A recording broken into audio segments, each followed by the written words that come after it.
당신 때문에 우리 회사 망하는 거 아시죠? 30년 동안 성실하게 일해온 직장인이 상사에게 들은 말입니다. 대체 무슨 일을 저질렀길래? 회사 기밀을 유출했나? 횡령이라도 했나? 아닙니다. 그녀의 죄는 단 하나. 출근길에 쓰러진 사람을 구했다는 것. 그것뿐이었습니다. 사람 목숨보다 회사 규정이 중요합니까? 당연하죠. 여기가 자선단체입니까? 이 말도 안 되는 상황 믿어지십니까? 하지만 이건 시작에 불과했습니다. 해고 통보서를 받은 그 여자에게 찾아온 반전은 여러분의 상상을 훨씬 뛰어넘을 겁니다. 지금 바로 구독 버튼과 좋아요 버튼을 눌러주세요. 여러분의 구독과 좋아요가 더 좋은 콘텐츠를 만드는데 큰 힘이 됩니다. 그럼 이제 이 충격적인 이야기를 시작하겠습니다. 박정숙, 53세. 이 여자의 인생을 한마디로 표현하자면 성실함 그 자체였습니다. 1994년 고등학교를 겨우 졸업하고 바로 취업 전선에 뛰어들었습니다. 대학 갈 형편이 안 됐거든요. 아버지는 일찍 돌아가셨고 어머니는 식당 설거지로 생계를 이어가고 계셨습니다.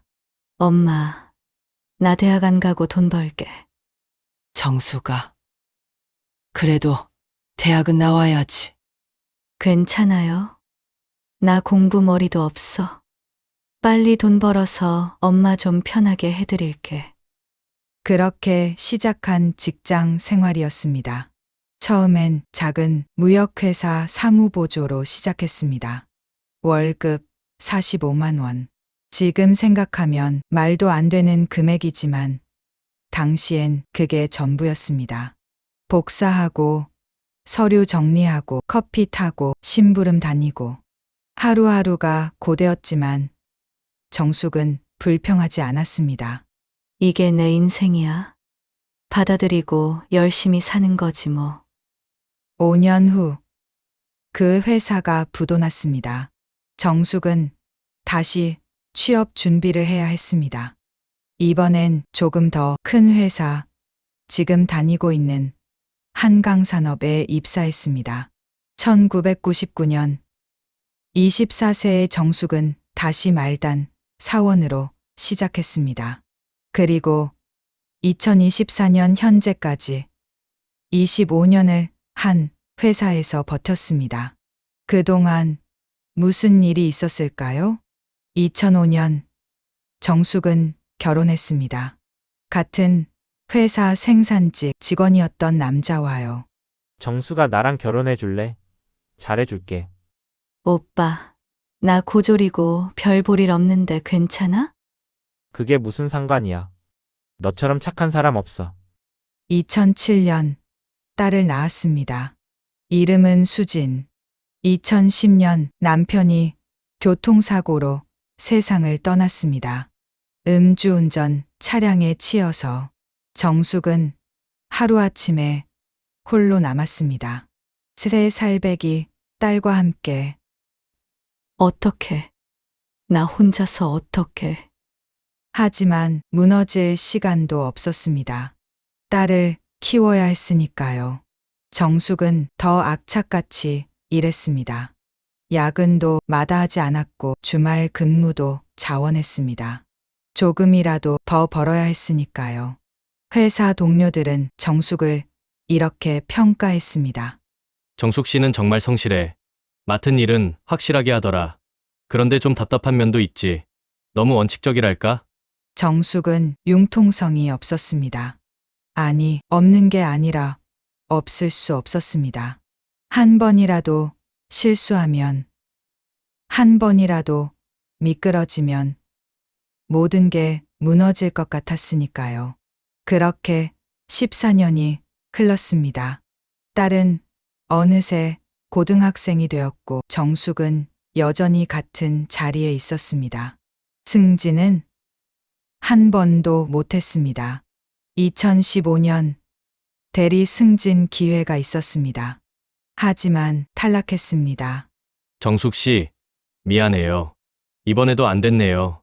왜요? 제가 뭐가 부족했나요? 아니, 부족한 건 아닌데, 그냥 다른 사람들이 좀 더 적극적이었다고 할까요? 적극적. 그 단어가 정숙에게는 독이었습니다. 정숙은 적극적이지 못했습니다. 아니, 못하는 게 아니라 할 수 없었습니다. 회식 자리에서 상사에게 잘 보이는 것, 골프 배우는 것, 사내 정치하는 것. 그런 게 정숙에게는 너무 어려웠습니다. 엄마, 왜 항상 집에 늦게 와? 미안해. 수진아. 엄마가 일 많아서. 엄마는 맨날 일만 해. 나랑은 놀지도 않고. 그 말이 가슴에 박혔습니다. 하지만 어쩔 수 없었습니다. 2018년 또다시 승진 기회가 왔습니다. 이번에도 탈락. 정숙 씨는 워낙 지금 업무를 잘하고 계셔서요. 계속 그 자리에서 일해주시면 안 될까요? 이게 무슨 말입니까? 잘한다고 승진 못 시킨다는 말이 됩니까? 하지만 정숙은 참았습니다. 네, 알겠습니다. 그렇게 시간이 흘렀습니다. 2021년 세 번째 승진 기회. 이번에는 확신했습니다. 이번엔 내 차례야. 이번엔 무조건이야. 하지만 결과는 또다시 탈락. 이유는 더 가관이었습니다. 정숙 씨, 나이가 이제 50이 넘으셨잖아요. 승진시켜봤자 몇 년 못 하시는데 차라리 젊은 사람들한테 기회를 주는 게 정숙은 그날 처음으로 화장실에서 울었습니다. 30분 동안 소리 없이. 내가 뭘 잘못한 거지? 성실하게 일한 게 잘못인가? 하지만 다음 날 정숙은 또 출근했습니다. 딸의 대학 등록금을 벌어야 했으니까요. 그렇게 2024년이 되었습니다. 정숙의 딸 수지는 이제 대학교 2학년이 되었습니다.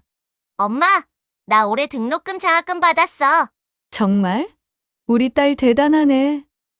엄마 덕분이야. 엄마가 그렇게 고생하는데 내가 공부라도 열심히 해야지. 정숙은 딸을 안아주며 눈물을 참았습니다. 그래.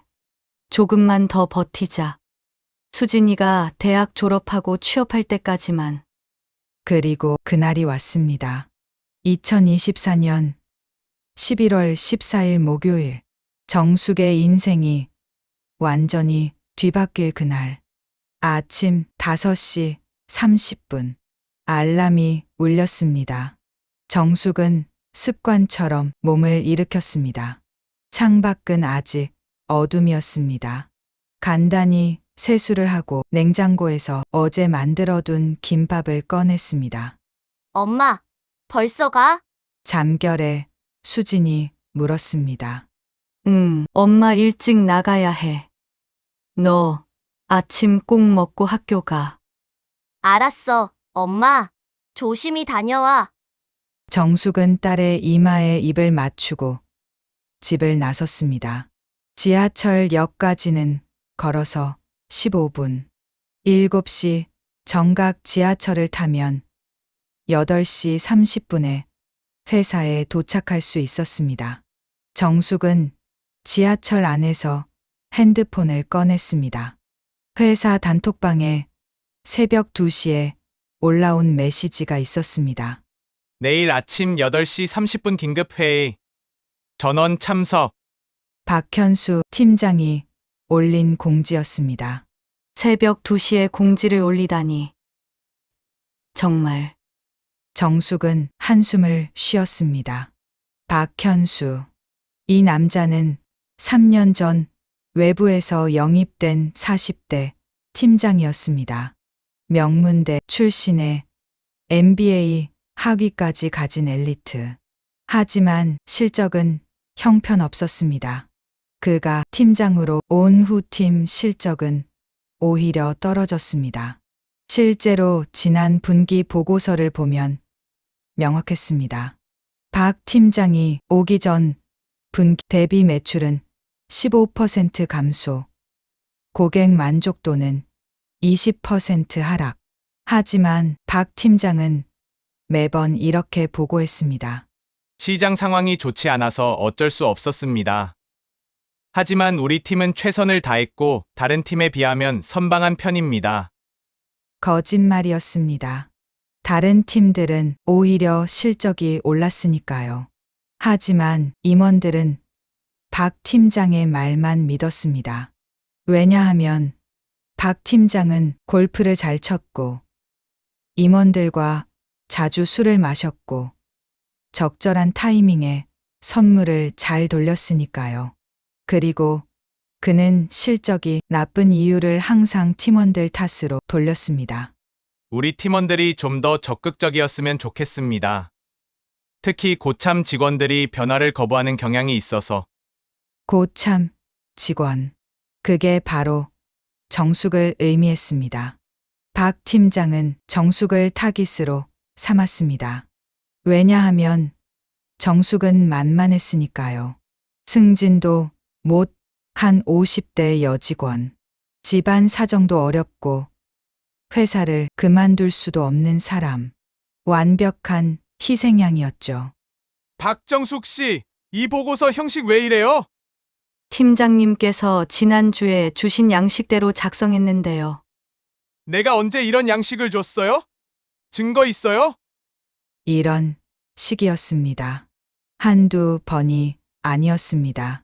작년 여름에는 정숙이 2주간 준비한 프레젠테이션 자료를 발표 당일 아침에 전부 다시 만들라고 했습니다. 결국 시간 안에 못 끝냈고 박 팀장은 임원들 앞에서 박정숙 사원이 자료 준비를 제대로 못해서. 라고 말했습니다. 정숙은 매일 밤 집에 돌아와 눈물을 삼켰습니다. 하지만 다음 날이면 또 출근했습니다. 딸의 등록금, 생활비, 어머니 병원비. 그만둘 수가 없었습니다. 지하철에서 내려 회사로 향하는 골목길. 정숙은 늘 걷던 길을 걸으며 중얼거렸습니다. 오늘도 무사히. 큰일만 없으면 돼. 8시 40분. 골목 모퉁이를 돌던 정숙의 발이 멈췄습니다. 길바닥에 사람이 쓰러져 있었습니다. 60대로 보이는 중년 남성. 고급스러운 네이비 색 양복을 입고 있었습니다. 손목에는 비싼 시계가 차여 있었고 구두도 반들반들 광이 났습니다. 하지만 남자의 얼굴은 창백했고 식은땀이 줄줄 흐르고 있었습니다. 희미한 신음 소리가 들렸습니다. 정숙은 주변을 둘러봤습니다. 이미 대여섯 명의 사람들이 서 있었습니다. 하지만 아무도 다가가지 않았습니다. 저 사람 괜찮은 거야? 글쎄, 술 먹고 쓰러진 거 아니야. 요즘 괜히 도와줬다가 책임만 떠안는다던데. 빨리 가자. 우리랑 상관없어. 지각하면 안 되는데. 정숙도 시계를 봤습니다. 8시 41분. 9분 안에 회사에 도착해야 했습니다. 그리고 오늘은 8시 30분 긴급 회의가 있는 날이었습니다. 이미 늦었습니다. 어떡하지? 정숙의 머릿속이 복잡해졌습니다. 지각하면 또 박 팀장한테 뭐라고 들을게 뻔했습니다. 게다가 중요한 회의까지 빠지면. 하지만 정숙은 쓰러진 남자를 다시 봤습니다. 얼굴이 점점 더 창백해지고 있었습니다. 호흡도 가빠 보였습니다. 이건 위급한 상황 같은데. 정숙의 뇌리에 어떤 기억이 스쳤습니다. 14년 전 남편이 쓰러졌을 때, 음주운전 차에 치여 길바닥에 쓰러져 있을 때 주변 사람들은 그냥 지나갔다고 했습니다. 아무도 도와주지 않았다고. 구급차가 도착했을 때는 이미 늦었다고. 만약 누군가 빨리 신고만 해줬어도, 만약 누군가 곁을 지켜줬기만 했어도 정숙의 눈에 눈물이 핑 돌았습니다. 그때 우리 남편도 이렇게 외로웠겠구나. 정숙은 더 이상 망설이지 않았습니다. 가방을 바닥에 내던지고 남자에게 달려갔습니다. 여보세요. 괜찮으세요? 정신 차리세요. 주변 사람들이 웅성거렸습니다. 저 아줌마 뭐 하는 거야? 괜히 나섰다가 나중에 후회하겠네. 정숙은 신경 쓰지 않았습니다. 남자의 맥박을 짚어봤습니다. 약하지만 뛰고 있었습니다. 떨리는 손으로 119에 전화를 걸었습니다. 여기 강남구 테헤란로 123번 길입니다. 한 분이 쓰러져 계세요. 의식이 없으시고 맥박이 약해요. 빨리 와주세요. 네, 알겠습니다. 7분 정도 소요될 예정입니다. 그동안 환자 곁을 지켜주세요. 네, 알겠습니다. 정숙은 전화를 끊고 남자의 상태를 계속 확인했습니다. 호흡을 확인하고 맥박을 재고 의식이 있는지 계속 말을 걸었습니다. 괜찮으세요? 곧 구급차 와요. 조금만 버티세요. 그때 주변에서 짜증 섞인 목소리가 들렸습니다. 아줌마, 출근 시간에 왜 남의 일에 그렇게 끼어들어요? 정숙이 고개를 돌려봤습니다. 30대로 보이는 정장 입은 남자였습니다. 사람이 쓰러져 있는데 당연히 도와야 하는 거 아닌가요? 당연? 요즘 세상에 당연한 게 어딨어요. 나중에 보호자 나타나서 왜 함부로 만졌냐고 하면 어쩌려고? 다른 사람도 거들었습니다. 맞아요. 뉴스 안 봐요? 선의로 도와줬다가 오히려 고소당한 사람들 많다고요. 에휴, 참견도 유분수지. 119만 신고하고 가지. 뭐하러 거기 앉아 있어요? 정숙은 이를 악물었습니다. 만약 이분이 여러분 가족이면 어떻게 하시겠어요? 그래도 그냥 지나가시겠어요? 사람들이 입을 다물었습니다. 저는 가족을 이렇게 잃었어요. 14년 전에요. 아무도 도와주지 않아서. 정숙의 목소리가 떨렸습니다. 그래서 저는 절대로 그냥 지나칠 수 없어요. 이분도 누군가의 가족일 테니까요. 주변이 조용해졌습니다.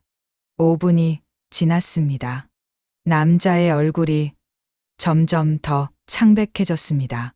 정숙은 불안했습니다. 제발, 빨리 와주세요. 그때 저 멀리서 사이렌 소리가 들렸습니다. 구급차였습니다. 구급대원들이 황급히 달려왔습니다. 신고하신 분이세요? 네, 이분이 갑자기 쓰러지셔서 맥박이 약하고 의식이 없어요. 알겠습니다. 잘 조치하셨어요. 구급대원들이 빠르게 응급처치를 시작했습니다. 심근경색 의심됩니다. 빨리 병원으로 이송해야겠어요. 남자는 들것에 실렸습니다. 구급대원이 정숙에게 말했습니다. 덕분에 골든타임을 놓치지 않았어요. 정말 감사합니다. 아니에요. 당연한 일 한 거예요. 혹시 연락처 남겨주실 수 있으세요? 나중에 환자분이 감사 인사 드리고 싶어 하실 수도 있어서요. 정숙은 잠시 망설이다가 핸드폰 번호를 적어줬습니다. 구급차가 떠나고 주변 사람들도 뿔뿔이 흩어졌습니다. 정숙은 그제야 핸드폰을 확인했습니다. 8시 57분. 완전히 늦었습니다. 게다가 긴급회의 시간도 훨씬 지났습니다. 큰일 났다. 정숙은 서둘러 회사로 향했습니다. 하지만 마음 한편으로는 편했습니다. 그래도 사람은 살렸을지도 몰라. 회사 건물에 도착한 시간은 9시 5분. 정숙은 숨을 헐떡이며 엘리베이터를 탔습니다. 5층에서 내려 사무실 문을 열었습니다. 순간 모든 직원들의 시선이 정숙에게 쏠렸습니다. 아무도 말을 걸지 않았습니다. 그냥 쳐다만 봤습니다. 마치 범죄자를 보는 듯한 눈빛으로. 뭐지? 이 분위기. 정숙은 자리로 향했습니다. 책상 위에 쪽지 하나가 놓여 있었습니다. 박정숙. 즉시 3층 회의실로. 정숙의 심장이 쿵쾅거렸습니다. 가방도 내려놓지 못한 채 3층으로 내려갔습니다. 회의실 문 앞에서 잠시 숨을 고르고 노크했습니다. 들어오세요. 차가운 목소리였습니다. 문을 열고 들어가니 박현수 팀장이 팔짱을 낀 채 앉아 있었습니다. 그리고 그 옆에는 인사팀 김 과장까지 동석해 있었습니다. 인사팀까지. 이건 정숙은 불안감이 엄습했습니다. 앉으세요. 박 팀장의 목소리는 얼음장처럼 차가웠습니다. 정숙이 의자에 앉자 박 팀장이 바로 본론을 꺼냈습니다. 박정숙 씨? 몇 시예요, 지금? 죄송합니다. 출근길에 물어본 것만 대답하세요. 몇 시냐고요? 9시 10분입니다. 회사 출근 시간이 몇 시죠? 9시입니다. 그럼 박정숙 씨는 지금 뭘 한 겁니까?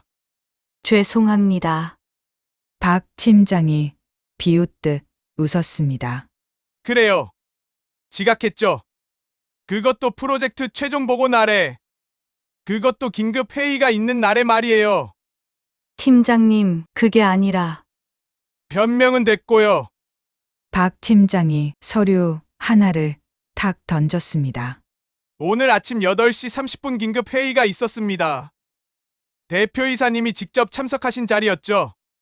근데 우리 팀 박정숙 사원이 없더라고요. 그건 제가 몰라. 몰랐다고요? 어제 단톡방에 공지 올라왔는데. 정숙은 황급히 핸드폰을 꺼냈습니다. 정말로 새벽 2시에 올라온 공지가 있었습니다. 이 시간에 공지를 올리고 제가 새벽에는 자고 있어서 그게 변명이 됩니까? 회사 단톡은 수시로 확인해야죠. 박 팀장의 목소리가 높아졌습니다. 대표이사님이 직접 물으시더라고요. 박정숙 사원은 어디 있나? 하고요. 제가 얼마나 창피했는지 알아요? 정말 죄송합니다. 하지만 출근길에 한 분이 쓰러져 계셔서 그게 당신 할 일입니까? 박 팀장이 책상을 탁 쳤습니다. 당신이 의사예요? 구급대원이에요? 119에 신고만 하고 오면 되잖아요. 왜 거기서 시간을 다 낭비한 겁니까? 의식이 없으셔서 혼자 둘 수가 없었습니다. 만약 제가 돕지 않았다면 그분은 그러니까 박 팀장이 벌떡 일어섰습니다. 그러니까 당신 때문에 우리 팀 전체가 망신당한 거잖아요. 대표이사님 앞에서 우리 팀이 얼마나 무능해 보였겠어요? 정숙은 참았던 말을 꺼냈습니다. 팀장님, 사람의 생명이 걸린 문제였습니다. 생명? 박 팀장이 코웃음을 쳤습니다. 그 사람 죽었어요? 아니잖아요. 구급차 왔잖아요. 그럼 됐죠. 당신이 거기 있을 이유가 없었다고요. 하지만은 무슨 하지만. 박 팀장의 얼굴이 붉어졌습니다. 박정숙 씨, 회사가 뭐 하는 곳입니까? 자선단체예요? 아닙니다. 그럼 업무가 우선 아닙니까? 회사 일이 우선이죠? 정숙은 고개를 들어 박 팀장을 똑바로 쳐다봤습니다. 팀장님, 그럼 업무가 사람 목숨보다 중요하다는 말씀이십니까? 순간 회의실이 조용해졌습니다. 박 팀장의 눈이 가늘어졌습니다. 뭐라고요? 제가 묻는 겁니다. 회사 업무가 사람의 생명보다 중요합니까? 박 팀장이 비웃었습니다. 당연하죠. 네. 당연하다고요. 이 회사의 직원이 몇 명입니까? 200명이에요. 이 회사가 망하면 200명이 길바닥에 낫는 거예요. 그게 당신이 구한 그 노숙자 한 명보다 중요하지 않아요? 그분은 노숙자가 아니었습니다. 양복을 입은 노숙자든 뭐든 상관없어요. 박 팀장이 소리쳤습니다. 중요한 건 당신이 회사 업무를 방해했다는 겁니다. 인사팀 김 과장이 조용히 끼어들었습니다. 박정숙 씨 작년에도 개인 사정으로 조퇴하신 적이 있으시죠? 그건 어머니가 쓰러지셔서 올해 2월에도 연차를 급작스럽게 사용하셨고요. 그때는 딸아이가 독감에 걸려서 병원에 사유가 뭐든 간에 이번이 3번째입니다. 김 과장이 서류를 꺼내 정숙 앞에 밀었습니다. 회사 규정상 6개월 내 경고 3회 누적 시 권고사직 대상입니다. 정숙의 머릿속이 하얘졌습니다. 뭐라고요? 권고사직이요? 네. 오늘 지각건으로 경고 1회, 긴급회의 불참으로 경고 1회, 그리고 팀장님께 대드는 태도로 경고 1회. 총 3회입니다. 이건 너무 가혹한 거 아닙니까? 박 팀장이 냉소를 지었습니다. 가혹 규정이 가혹한 거예요. 내가 가혹한 거예요? 팀장님, 저는 사람을 살렸을 수도 있습니다. 그게 잘못입니까? 잘못이죠. 박 팀장이 단호하게 말했습니다. 회사 업무보다 개인적인 선의를 우선시했으니까요. 그게 잘못이에요. 정숙은 믿을 수 없다는 표정으로 박 팀장을 바라봤습니다. 개인적인 선의라고요? 사람 목숨을 구하는 게 개인적인 선의입니까? 그렇죠. 그건 119의 일이지 당신 일이 아니에요. 30년 동안 이 회사를 위해 헌신했는데 단 한 번 사람을 도왔다는 이유로 권고사직이라니.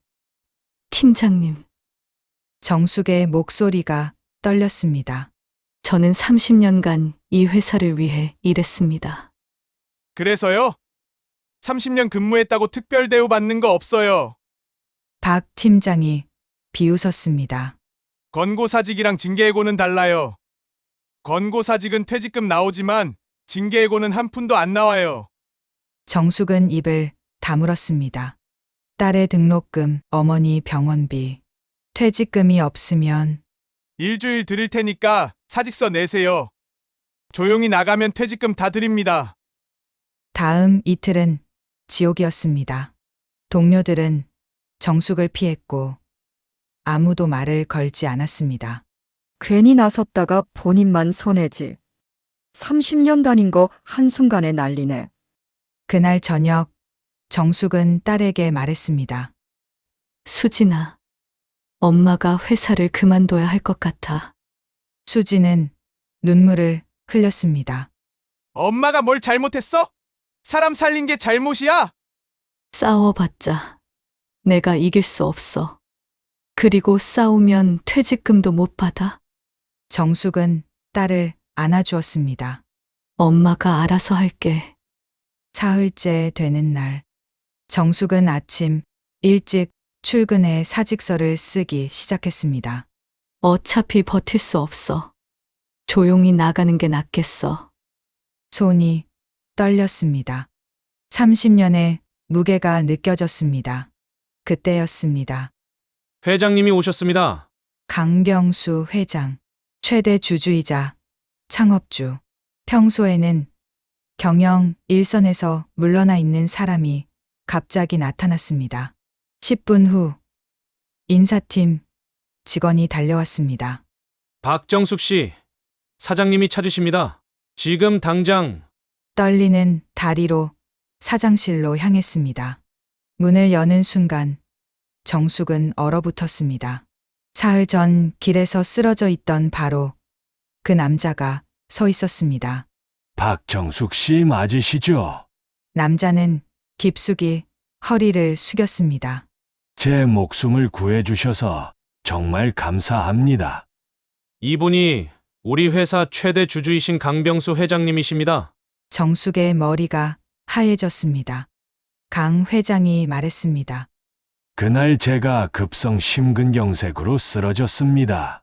조금만 늦었어도 사망했을 거라고 합니다. 주변에 사람이 많았는데도 저를 도운 건 박 씨 혼자였습니다. 강 회장의 눈이 붉어졌습니다. 제게는 이제 막 태어난 손주가 있습니다. 그날 제가 죽었다면 손주 얼굴도 못 봤을 겁니다. 다행히 무사하셔서 정말 다행입니다. 그때 강 회장의 표정이 굳어졌습니다. 그런데 말입니다. 그는 박 팀장을 돌아봤습니다. 제 목숨을 구해준 이 직원이 그 때문에 징계를 받았다고 들었는데 사실입니까? 박 팀장의 얼굴이 새하얗게 변했습니다. 사실이냐고 물었습니다. 강 회장의 목소리가 사장실을 울렸습니다. 회장님. 저는 회사 규정에 따라 규정이 사람보다 중요합니까? 당신 가족이 길에 쓰러져 있는데 아무도 안 도와주면 기분이 어떻겠습니까? 박 팀장이 입을 열지 못했습니다. 당신은 세상을 원망할 겁니다. 그런데 정작 당신이 바로 그런 세상을 만드는 사람입니다. 강 회장이 비서에게 지시했습니다. 이 사람 당장 징계해고 하십시오. 퇴직금 한 푼 주지 마세요. 박 팀장이 무릎을 꿇었습니다. 회장님, 제발. 규정이 중요하다고 했죠. 규정대로 하겠습니다. 징계해고 규정 말입니다. 강 회장은 정숙을 바라봤습니다. 박정숙 씨에 대한 모든 징계를 즉시 철회하십시오. 그리고 차장으로 승진시키고 새로 만들 사회공헌팀 팀장으로 임명하십시오. 감사합니다, 회장님. 정숙은 눈물을 흘리며 대답했습니다. 사장실을 나온 정숙은 꿈을 꾸는 것 같았습니다. 불과 1시간 전까지 사직서를 쓰고 있었는데 지금은 차장이자 팀장이 되었습니다. 사무실로 돌아가자 모든 직원들이 정숙을 바라봤습니다. 이번에는 다른 눈빛이었습니다. 소문은 이미 퍼져 있었습니다. 박정숙 씨가 회장님 목숨을 구했대. 박 팀장은 징계해고됐다던데. 동료들이 하나둘 다가왔습니다. 정숙 씨, 축하해요. 정숙은 씁쓸한 미소를 지었습니다. 하지만 중요한 건 그게 아니었습니다. 자신이 한 일이 옳았다는 것. 그것만으로도 충분했습니다. 그날 오후 회사는 전체 조회를 소집했습니다. 전 직원 200명이 1층 로비에 모였습니다. 강 회장이 직접 단상에 올랐습니다. 여러분, 사흘 전 저는 출근길에 쓰러졌습니다. 심근경색이었습니다. 주변에 수많은 사람들이 있었지만 저를 도운 사람은 단 한 명뿐이었습니다. 강 회장이 정숙을 가리켰습니다. 바로 박정숙 차장입니다. 박수 소리가 터져 나왔습니다. 박 차장은 중요한 회의가 있는 날이었음에도 지각할 것을 알면서도 저를 외면하지 않았습니다. 그 덕분에 저는 지금 여러분 앞에 서 있을 수 있습니다. 강 회장의 목소리가 떨렸습니다. 하지만 이런 선행을 한 박 차장이 징계를 받을 뻔했습니다. 규정이 중요합니까? 물론입니다. 하지만 그것보다 더 중요한 게 있습니다. 바로 사람입니다. 우레와 같은 박수가 쏟아졌습니다. 오늘부로 선행 직원 포상 제도를 신설합니다. 첫 번째 수상자는 박정숙 차장입니다. 보상금은 1억 원입니다. 정숙은 깜짝 놀랐습니다. 회장님, 그건 너무... 당신이 제 목숨을 살렸습니다. 이 정도는 턱없이 부족하죠. 강 회장이 직접 상패와 수표를 전달했습니다. 카메라 플래시가 터졌습니다. 이 일은 다음 날 모든 신문에 실렸습니다. 생명 구한 직원, 징계 대신 승진, 회사 주가도 급등했습니다. 그날 저녁, 정숙은 딸과 함께 저녁을 먹었습니다. 엄마, 진짜 대박이야. 신문에도 나왔어. 근데 엄마, 박 팀장은 어떻게 됐대? 징계 해고됐어. 퇴직금도 못 받고. 정숙은 고개를 저었습니다. 그래도 복수가 기쁜 건 아니야. 그냥 옳은 일을 한 게 인정받아서 기쁠 뿐이지. 다음 날부터 정숙은 사회공헌팀을 꾸렸습니다. 지원자가 쇄도했고 5명의 팀원을 선발했습니다. 첫 번째 프로젝트는 독거노인 돕기. 회사 근처 독거노인 50명에게 4달 생필품을 지원했습니다. 두 번째는 장애인 고용 확대. 장애인 직원 10명을 추가 고용했습니다. 세 번째는 저소득층 자녀 매년 10명에게 4년간 등록금 전액을 지원하기로 했습니다. 회사 이미지는 급상승했습니다. 착한 기업이라는 브랜드 가치가 실제 수익으로 이어졌습니다. 그리고 박현수 전 팀장의 소식이 들렸습니다. 그는 새 직장을 찾아 여러 곳에 이력서를 냈지만 모두 거절당했습니다. 왜일까요? 강 회장이 업계에 그의 행적을 알렸기 때문입니다. 생명을 구한 직원을 탄압한 인물. 그 낙인은 지워지지 않았습니다. 한 달 후, 박 전 팀장은 작은 중소기업에 겨우 취직했습니다. 연봉은 절반도 안 됐고 평사원이었습니다. 6개월 후, 회사는 올해의 착한 기업으로 선정되었습니다. 시상식에 정숙이 참석했습니다. 박정숙 상무, 한 말씀 해주시죠. 저는 특별한 일을 한 게 아닙니다. 그저 당연한 일을 했을 뿐입니다. 하지만 누군가는 해야 합니다. 우리가 사람이니까요. 그날 저녁, 강 회장의 초대로 저녁 식사를 했습니다. 강 회장 가족과 함께였습니다. 아들, 며느리, 그리고 손주 선우도 함께였습니다. 박 상무님 정말 감사합니다. 덕분에 아버지가 선우의 돌잔치도 보셨습니다. 강 회장이 말했습니다. 이 아이가 자라면 꼭 들려주려고 합니다. 할아버지가 어떻게 살아남았는지, 그리고 세상에는 자신의 손해를 감수하면서도 남을 돕는 용기 있는 사람들이 있다는 것을요. 제가 한 건 정말 작은 일이었습니다. 아닙니다.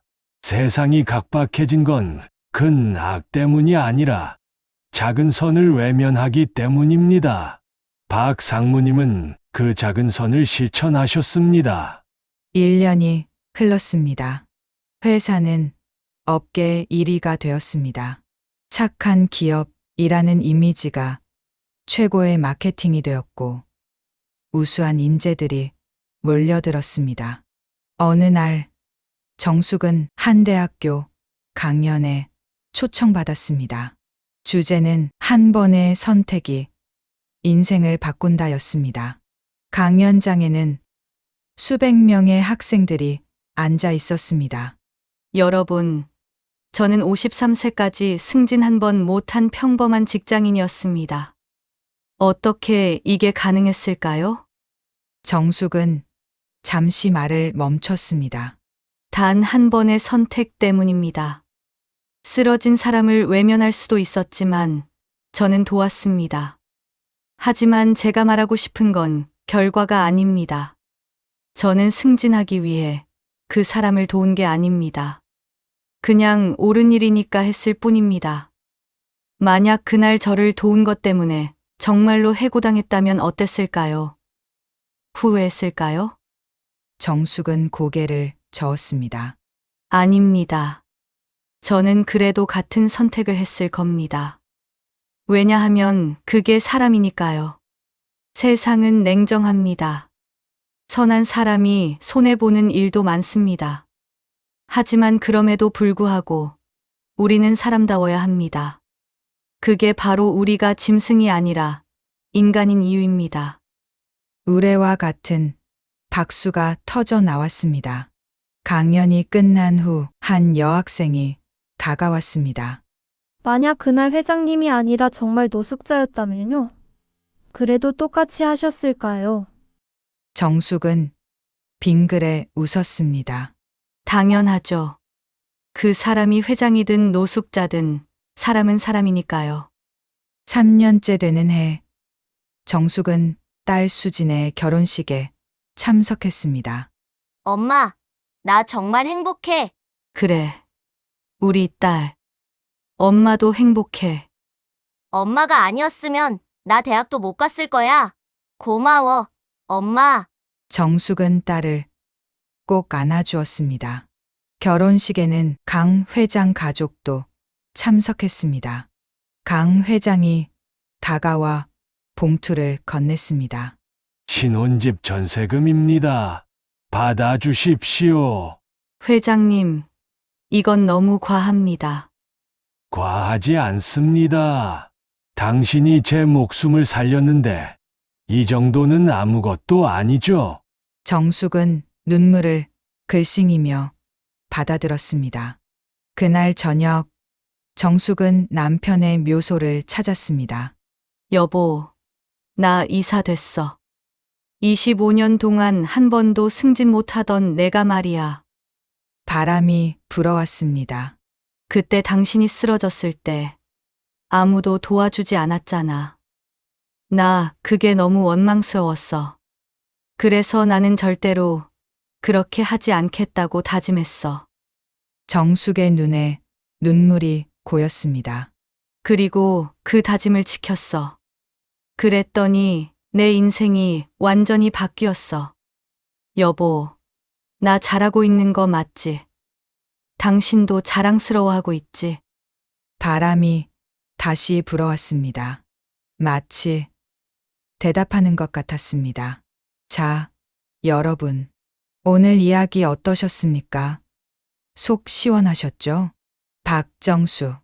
25년간 한 번도 승진하지 못한 평범한 직장인. 하지만 단 한 번의 선택으로 이사가 되었습니다.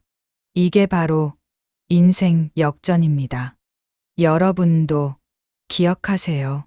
옳은 일을 하는 데는 용기가 필요합니다.